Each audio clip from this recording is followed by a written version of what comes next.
proceedings.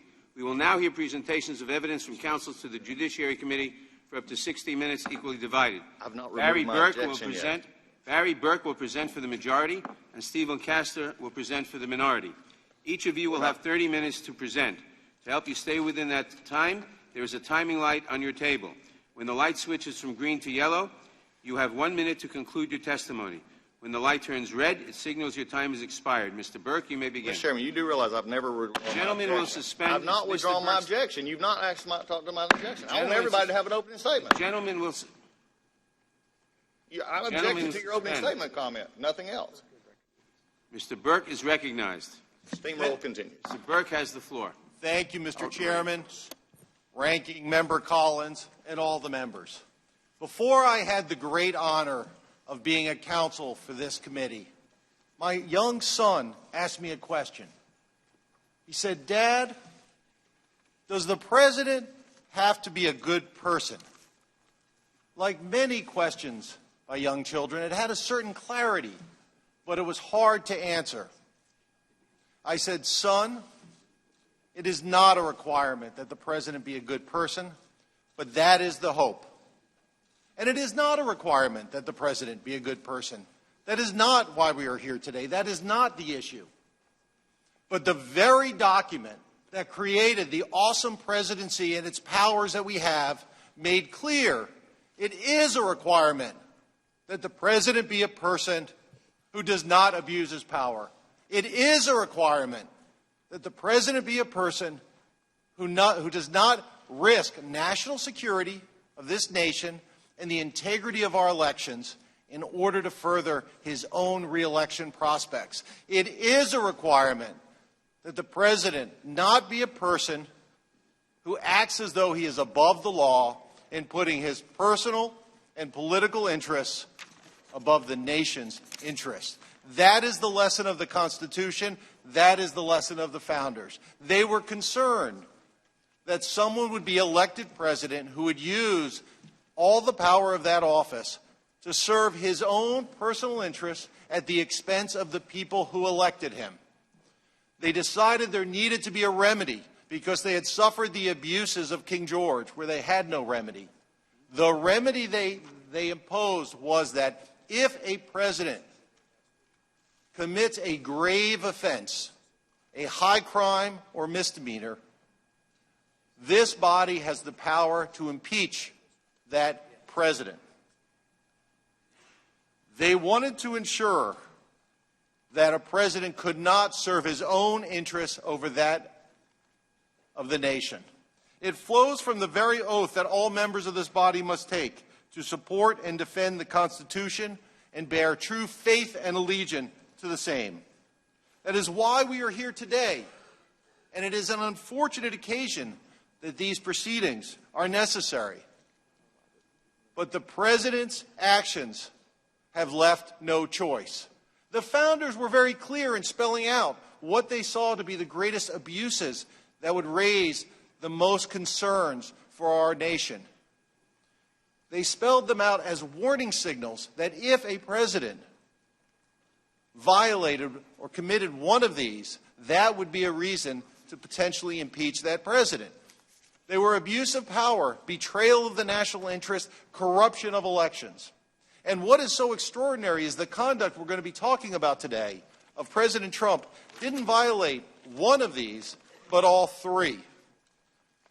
First, the evidence is overwhelming that the president abused his power by pressuring Ukraine and its new president to investigate a political opponent. The evidence is overwhelming that the president abused his power by ramping up that pressure, by conditioning a wanted White House meeting and a needed military aid that had been approved in order to get that president to investigate a political rival. It is clear and overwhelming that in abusing that power, the president betrayed the national interest by putting his own political prospects over the national security of our country. It is clear that the president risked corrupting our elections by inviting foreign interference to knock out an adversary to help his prospects in re-election. It is why in debating the Constitution, James Madison warned that because the presidency was to be administered by a single man, his corruption might be fatal to the republic. And the scheme by President Trump was so brazen, so clear, supported by documents, actions, sworn testimony, uncontradicted, contemporaneous records, that it's hard to imagine that anybody could dispute those acts, let alone argue that that conduct does not constitute an impeachable offense or offenses. This is a big deal. President Trump did what a president of our nation is not allowed to do. It is why last week the constitutional scholar, Professor Michael Gerhardt, said, if what we're talking about is not impeachable, then nothing is impeachable. President Trump's actions are impeachable offenses. They threaten our rule of law. They threaten our institutions. And as James Madison warned us, they threaten our republic. Let me begin where we must, with the facts and evidence. First, it's important to understand why Ukraine was so important to our national security. Ukraine was under attack by its aggressive and hostile neighbor, Russia. They had already encroached on its territories. The Ukraine was at great risk that Russia would again take further territory or try. Europe had a stake in this, and so did we. I'm going to turn to an expert on this, Ambassador Taylor, who was one of the most highly decorated diplomats and recognized diplomats. For over 40 years, he served our country honorably, and he was appointed by President Trump himself to be in charge of the U.S. Embassy in Ukraine. The Russians are violating all of the rules, treaties, understandings that they committed to that actually kept the peace in Europe for nearly 70 years. That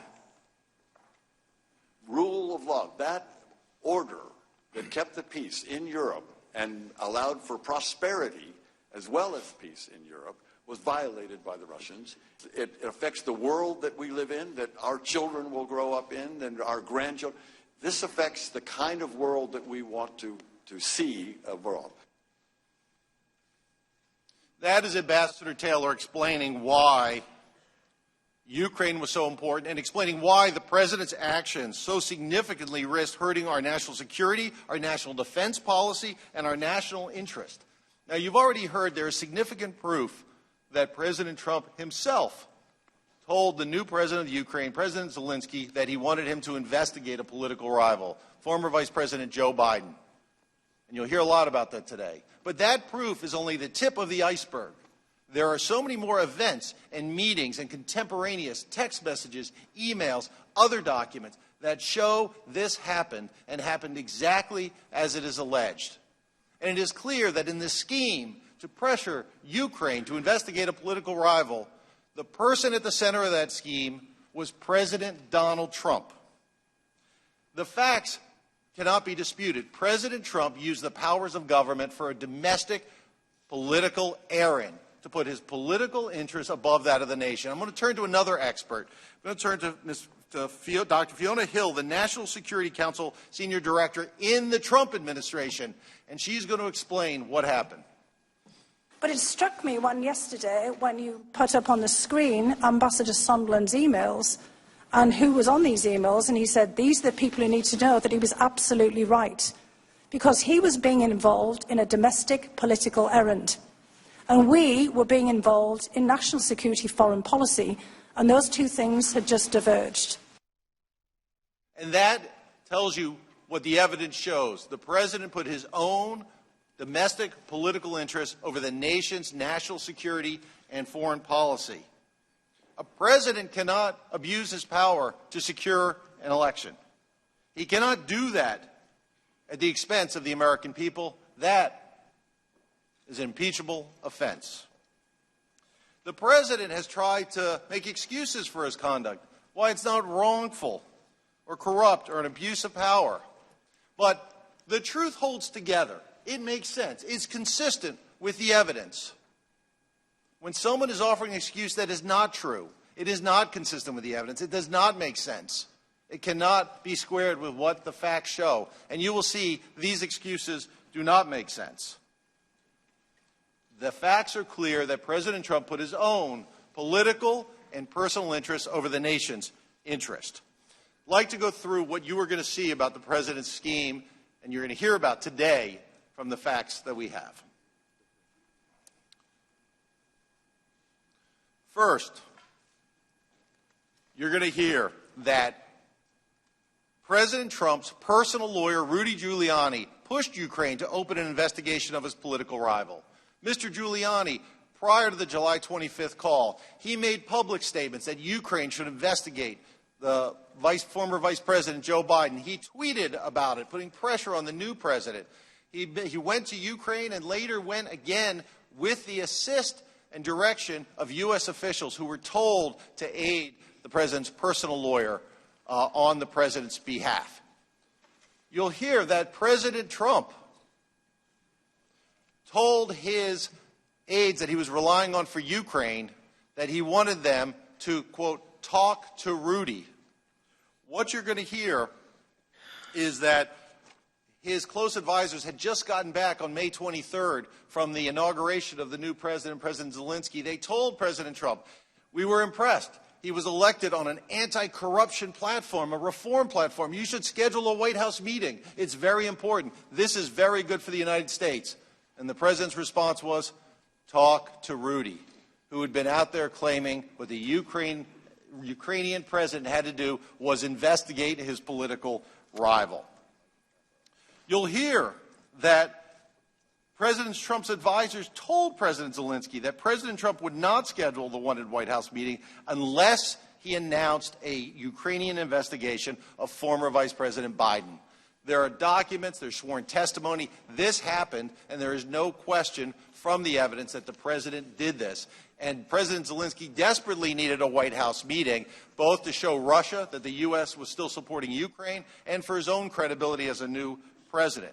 You'll hear then, to ramp up the pressure, what President Trump did is he told his agencies to withhold military and security aid that had been approved and was supposed to be released to Ukraine, hundreds of millions of dollars, in order to put more pressure on Ukraine. All the agencies involved, State Department, Defense Department, National Security Council, said it should be released, that it had been approved, it was going to be released, until President Trump personally stopped it. And again, contemporaneous evidence and documents show it and prove it. People said that they were shocked. Ambassador Taylor said he was in astonishment. Witnesses said that it was illogical to do this, and the president never offered an explanation. But ultimately, it was discovered why he did it. Then on the July 25th call, President Trump explicitly told him he wanted him to do 2 Ukrainian investigations, one of a U.S. citizen and his political rival, and the other about the origins of the interference in the 2016 election, some conspiracy theory that Russia, who all the intelligence agencies agreed interfered with the 2016 election, that maybe it was Ukraine. Again, another investigation intended to help the president politically. That is it. And you know the president cared about the investigations that would help him politically and not Ukraine and not the national security interest. And you don't have to take my word. I'm going to play something from David Holmes, who had worked in the U.S. Embassy in Ukraine and was speaking to Ambassador Sondland, who President Trump appointed. Ambassador Sondland had just come to the Ukraine on the 26th. He met with President Zelensky. He went to a restaurant with Mr. Holmes, the U.S. political affairs counselor in Ukraine. And he called President Trump on his cell phone, and Mr. Holmes could hear that call, and then he spoke to Mr. Sondland. Let's see what happened on July 26th, the day after that call. I heard Ambassador Sondland greet the president and explain he was calling from Kyiv. I heard President Trump then clarify that Ambassador Sondland was in Ukraine. Ambassador Sondland replied, yes, he was in Ukraine, and went on to state that President Zelensky, quote, loves your ass. I then heard President Trump ask, so he's going to do the investigation. Ambassador Sondland replied that he's going to do it, adding that President Zelensky will do anything you ask him to do. That is sworn testimony by David Holmes, who heard it from the president himself. And it was clear to everyone, the most experienced people in government, who Donald Trump himself appointed in their positions, they knew what was going on. Let's look at a text message from Ambassador Taylor around this time on September 9th. He said, as I said on the phone, I think it's crazy with a political campaign. Again, that is President Trump putting his own political and personal interests over the nation's interests to hold aid desperately needed by Ukraine in order to combat Russia and show the support. He did it to help his own campaign. Now, there have been excuses offered by the president. I'd like to briefly talk about those excuses. The first excuse offered by President Trump is that the aid was ultimately released and President Trump met with Mr. Zelensky. We heard it today. The challenge with that, though, as an excuse, is the aid was only released after President Trump got caught doing the scheme. On September 9th, the committees of this House started their investigation and announced they were investigating his conduct with regard to Ukraine. 2 days later was when he released the aid. And there also was a news article, which we'll talk about in a moment, by the Washington Post on September 5th exposing his scheme. And it was only after that that he met with President Zelensky, not in the White House, but in New York.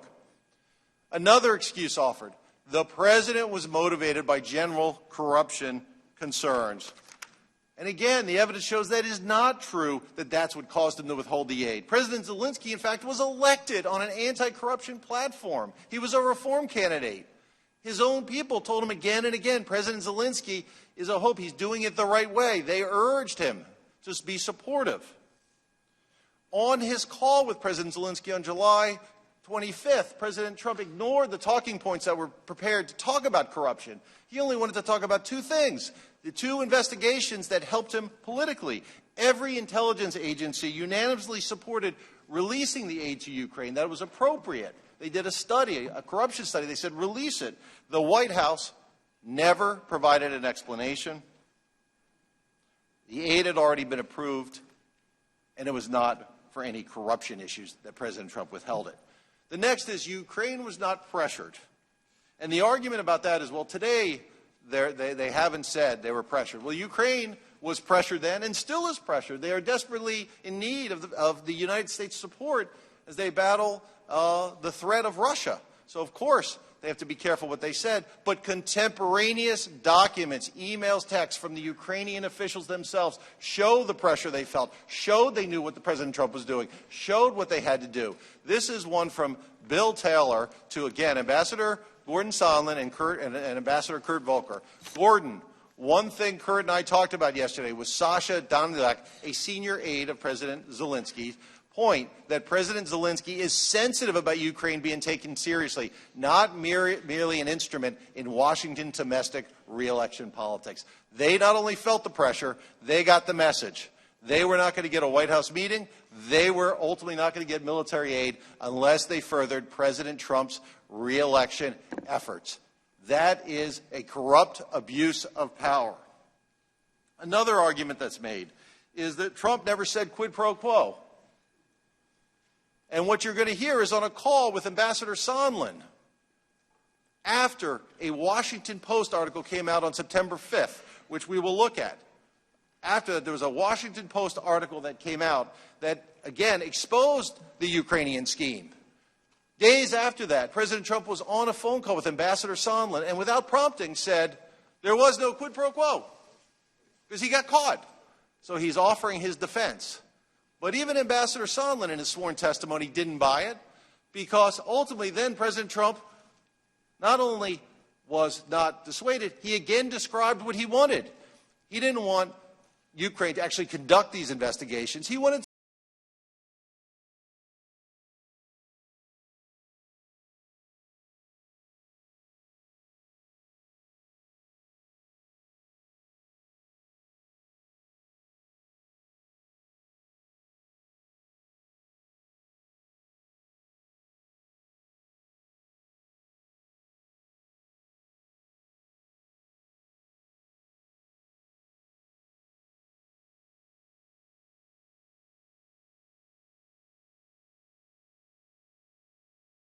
Trump himself has obstructed the investigation. He's directed his most senior aides who are involved in some of these events not to come testify, to defy subpoenas. He has told every one of his agencies with records that could be relevant not to produce those records to us, to try to obstruct our investigation.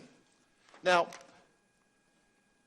this is evidence that President Trump is replaying the playbook used in the prior Department of Justice investigation. In that investigation, he directed his White House counsel to create a false, phony record and document and lie, denying that President Trump had told him to fire the special counsel. He did many other things to try to interfere with that investigation. He attacked the investigators and witnesses and called them horrible names, just as he has done here. And President Trump thought he got away with it. On July 24th was the day that the special counsel testified before this committee and the House Intelligence Committee. The 24th.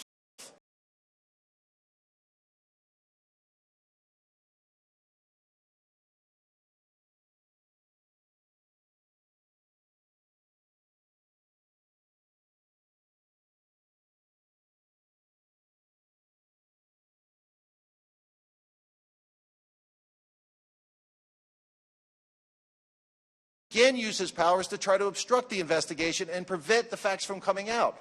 And that's exactly what he did. But fortunately, because of the true American patriots who came forward to testify despite the threats by President against the people who worked in his own administration, they told the story. They on their own produced documents that provide uncontroverted, clear and overwhelming evidence that President Trump did this scheme. He put his political re-election interests over the nation's national security and the integrity of its elections. He did it intentionally. He did it corruptly. He abused his powers in ways that the founders feared the most. No person in this country has the ability to prevent investigations, and neither does the president. Our Constitution does not allow it. No one is above the law, not even the president. And one of the concerns and requirements of finding an impeachable offense, is there an urgency? Is there a sense that you have to move because it could be repeated? Well, again, first, all the constitutional experts who testified recognized that obstructing an investigation is an impeachable offense. But here, the offense we're talking about that's being interfered or obstructed with is interfering with this very election that's coming up. And I submit to you, given what happened with the Department of Justice investigation, given what's happening here, if in fact President Trump can get away with what he did again, our imagination is the only limit to what President Trump may do next, or what a future president may do next, to try to abuse his or her power to serve his own personal interest over the nation's interest. I'd like to turn back to what the founders most cared about when we talk about the ABCs of potential presidential abuses. It is extraordinary that the president's conduct was a trifecta, checking all three boxes. Let's begin with abuse of power. What that means, it's to use the power of the office to obtain an improper personal benefit while ignoring or injuring the national interest, or acts in ways that are grossly inconsistent with and undermine the separation of powers that is the foundation of our democratic system. Now, this question of whether a president engaged in abuse of power came up before, when this Congress considered the impeachment of President Nixon. And after action was taken, President Nixon famously said, if the president does it, it is not illegal. And this body rejected that, because that's not so. That goes directly contrary to what the founders said. But President Trump has said the same thing in responding to the prior investigation by Department of Justice and defending his conduct. Here's what he said. Then I have an Article 2 where I have the right to do whatever I want as president. That he has the right to do whatever he wants as president. That is as wrong as when President Nixon said a similar thing. That is not what the Constitution provides. That is not what the country demands. He does not have the right to do whatever he wants. Turning to the second abuse of power I'm most concerned, betrayal of the nation involving foreign powers.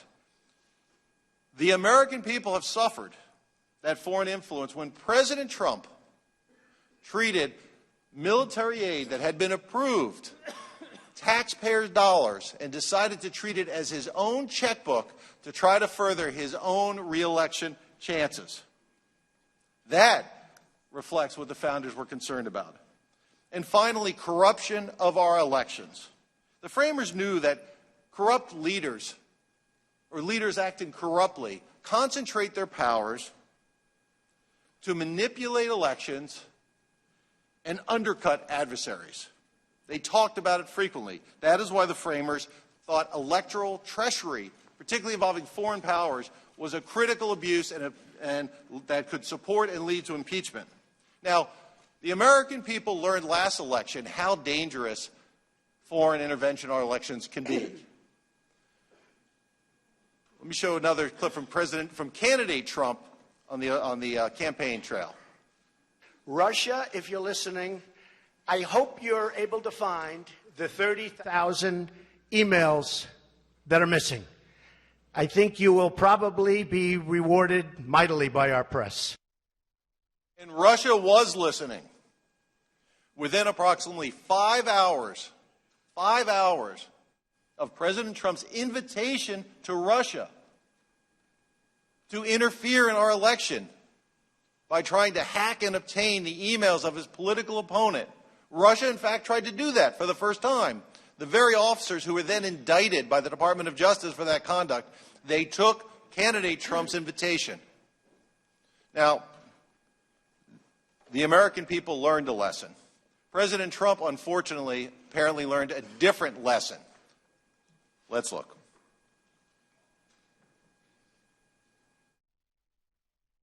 Well, I would think that if they were honest about it, they'd start a major investigation into the Bidens. It's a very simple answer.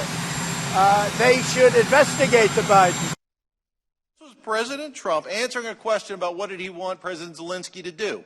So even after he got caught, he is saying, again, this vulnerable nation, dependent on U.S. support, militarily and otherwise, again, he's telling them what to do. And unlike in 2016, when he only had a campaign platform, which to extend the invitation to a foreign power, now he has the levers of government in his control to not only request it and invite it, but to pressure that country to do it. And that's exactly what he did. And you'll hear more about that in the presentation from the House Intelligence Committee. And what's most striking as we come back to this issue that the framers were concerned about, is there a continuing risk of wrongdoing? The fact that President Trump did this after he was caught shows the risk. Shows the risk of what will happen if this body doesn't act. He really does believe he can act as though he were above the law. He really does believe, as evidenced by this conduct, that he can put his personal and political interests over the nation's interest, over the nation's national security interest, over the nation's integrity of its elections.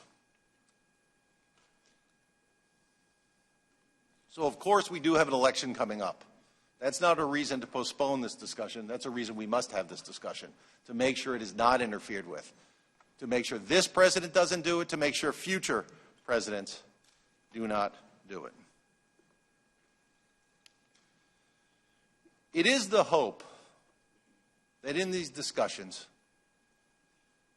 we can put aside political rancor, disagreements, and have a fair discussion about the facts and this conduct. Not just as it relates to President Trump, but as to the presidency itself and future presidents.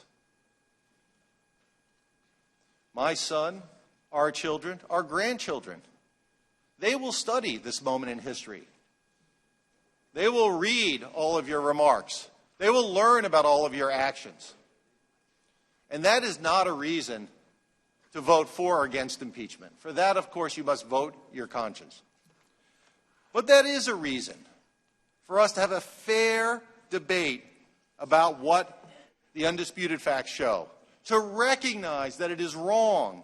It is very wrong, and it cannot happen again with this president or any president. It is a reason to talk about whether we want our children and grandchildren to live in a country where the president elected by the people can put his own personal and political interests over the interests of the people who elected them.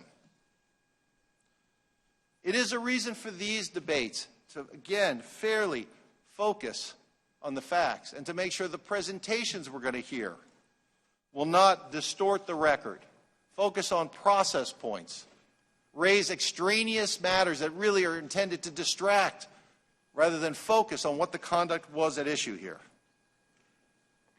It is a reason to focus on the facts and what is in the country's best interest. History, future generations will be the judge. Thank you, Mr. Burke. Thank you, Mr. Burke. Mr. Castor, you Mr. are Chairman, you are recognized for 30 minutes. Mr. Chairman, point of order. Mr. Castor is recognized for 30 minutes. Mr. Chairman, point of order. Mr. Castor is recognized for 30 minutes. Mr. Chairman, the witness has order. violated Rule 17, and my point of order should be heard. Point of order. The witness has used language which impugns the motives of the president and suggests he's disloyal to his country, and those words should be stricken from the record and taken down. The point of order is not sustained. Witnesses are not subject to the rules of decorum. Appeal the ruling of the chair. In the same way members are. The topic of the hearing is the president's misconduct, so none of us should find it surprising that we are hearing testimony that is critical of the president. I do not find that the witness's comments are disorderly. I find they are pertinent to the subject matter of this hearing. The witness would be able to continue, except that his time has expired. Mr. Castor is recognized. Mr. Chairman, it's not. Gentlemen will Mr. Chairman, my point of order is not that his words are disorderly. They are unparliamentary. They violate the rules of the House. They should be taken down. This is not about his conduct. He's talking about the motives and the character of the President of the United States. Gentlemen will suspend. The rules of decorum apply to members of the House, not to witnesses. The gentleman may proceed. So I appeal the ruling of the chair. That is not a ruling. There was no. It is a ruling on a point of order. It's appealable. That is a rule. Subject to a vote. And that's a rule. The point of order is not sustained. Appeals the ruling of the chair. Appeals the ruling of the chair. I move to table The motion is made to table the appeal of the ruling of the chair. The motion. Move the motion to table is made in writing. Motion to table. Move the motion is made in Motion to writing. table is not in debate. Is not. All in favor of the motion to table. All in favor of the motion to table will say aye. Aye. Point. Opposed? No. No. The motion to table. She has to put it in writing first, then you can call the vote. The motion to table is. At least you're following the rules. The motion to table is sustained. Roll call. The clerk will call the roll. Mr. Nadler? Aye. Mr. Nadler votes aye. Ms. Lofgren? Aye. Ms. Lofgren votes aye. Ms. Jackson-Lee? Aye. Ms. Jackson-Lee votes aye. Mr. Cohen? Mr. Cohen votes aye. Mr. Johnson of Georgia? Mr. Johnson of Georgia votes aye. Mr. Deutsch? Mr. Deutsch votes aye. Ms. Bass? Ms. Bass votes aye. Mr. Richmond? Mr. Richmond votes aye. Mr. Jeffries? Mr. Jeffries votes aye. Mr. Cicilline? Aye. Mr. Cicilline votes aye. Mr. Swalwell? Aye. Mr. Swalwell votes aye. Mr. Liu? Aye. Mr. Liu votes aye. Mr. Raskin? Aye. Mr. Raskin votes aye. Ms. Jayapal? Aye. Ms. Jayapal votes aye. Ms. Demings? Aye. Ms. Demings votes aye. Mr. Correa? Aye. Mr. Correa votes aye. Ms. Scanlon? Aye. Ms. Scanlon votes aye. Ms. Garcia? Aye. Ms. Garcia votes aye. Mr. Neguse? Aye. Mr. Neguse votes aye. Ms. McBath? Aye. Ms. McBath votes aye. Mr. Stanton? Aye. Mr. Stanton votes aye. Ms. Dean? Aye. Ms. Dean votes aye. Ms. McCarcel-Powell? Aye. Ms. McCarcel-Powell votes aye. Ms. Escobar? Aye. Ms. Escobar votes aye. Mr. Collins? Nope. Mr. Collins votes no. Mr. Sensenbrenner? Mr. Sensenbrenner votes no. Mr. Shabbat? Mr. Shabbat votes no. Mr. Gomert? Mr. Gomert votes no. Mr. Jordan? Mr. Jordan votes no. Mr. Buck? Mr. Ratcliffe? Mr. Ratcliffe votes no. Ms. Roby? Ms. Roby votes no. Mr. Gates? No. Mr. Gates votes no. Mr. Johnson of Louisiana? Mr. Johnson of Louisiana votes no. Mr. Biggs? Mr. McClintock? No. Mr. McClintock votes no. Ms. Lesko? No. Ms. Lesko votes no. Mr. Rechtenthaler? Mr. Klein? No. Mr. Klein votes no. Mr. Armstrong? No. Mr. Armstrong votes no. Mr. Stubbe? No. Mr. Stubbe votes no. Mr. Chairman, how am I recorded? Mr. Biggs, you are not recorded. He said no. Mr. Biggs votes no. Has every member voted who wishes to vote? The clerk will report.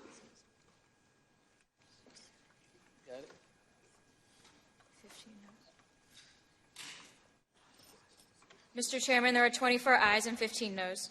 Motion table is carried. Mr. Chairman, parliamentary inquiry. May I make a parliamentary Mr. inquiry? Castor is recognized. I will not recognize a parliamentary inquiry at this time. Mr. Castor is recognized for 30 minutes. Good morning, Chairman Nadler, Ranking Member Collins, members of the committee, and members of the staff. My name is Steve Castor. I'm a congressional staff member. I serve with the Oversight Committee on the Republican staff with Mr. Jordan. I'm also, for purposes of this investigation, I'm a shared staffer with the Judiciary Committee and Mr. Collins and the House Permanent Select Committee on Intelligence and Mr. Nunes. It sure is atypical for a staffer to be presenting, but again, thanks for having me. The purpose of this hearing, as we understand it, is to discuss whether President Donald J. Trump's conduct fits the definition of a high crime and misdemeanor. It does not, such that the committee should consider articles of impeachment to remove the president from office, and it should not. This case, in many respects, comes down to 8 lines in a call transcript. Let me say clearly and unequivocally that the answer to that question is no. The record in the Democrats' impeachment inquiry does not show that President Trump abused the power of his office or obstructed Congress. To impeach a president who 63 million people voted for over 8 lines in a call transcript is baloney.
Can you please move? Thank you. Ouais. C'est bon, Nadine? Tu peux tenir ça devant? Ouais. Attends. Watch out. There is a cable.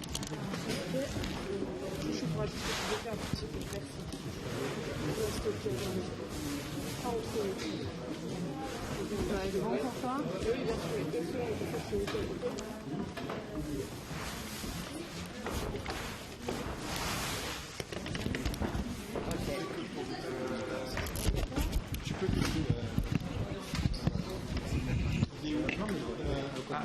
Pardon?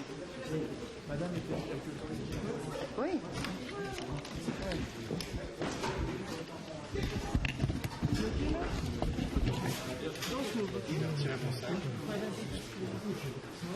T'es bon? T'es OK, Nadine?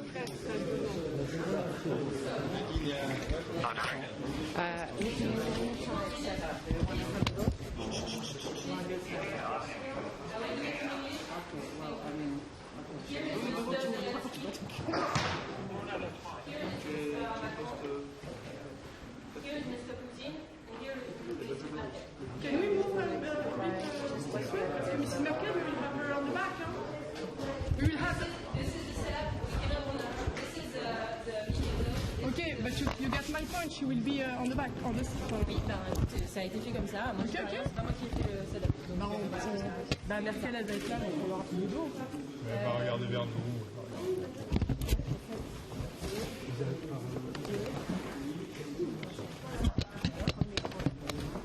C'est pas une raison pour relancer plus, parce que je la laisse rentable. Donc, juste là, c'est bon.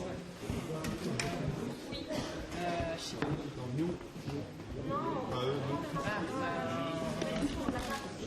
Non, mais attends, on va changer. là depuis 8 heures ce matin. On monte la table, ça bouge, on fait les trucs. C'est pas parce que en fait chacun dit qu'il faut bouger mercredi, machin qu'on va le faire. Là on est encore. Ça restera comme ça, on va le faire. Non, on va pas bouger une table, on ne bouge pas une table. Désolé, parce que là. Ok, mais bon, bah, c'est quand même. Okay, official photographers, please. You go and step back of the limits. Yes, you step front. Okay, come here. Official photograph, yeah. You can go behind. Mais vous restez As long as you go by your limits, okay? Yeah. Elliot, il est où? I know, man. Sorry. One sec. As long as you go by your limits. Non, enfin. Tu veux t'avancer, mais tu veux rien. Je sais pas qui t'a donné c'est photographe officiel. Hein, je sais, mais il n'y a pas. Là, on a marqué le dos. Non. Aussi, elle est le dos par rapport à nous. Et en fait, elle est de ici, Zelensky est de dos par rapport à là-bas. Alors, en fait, des échanges, tu vois, genre, je sais pas,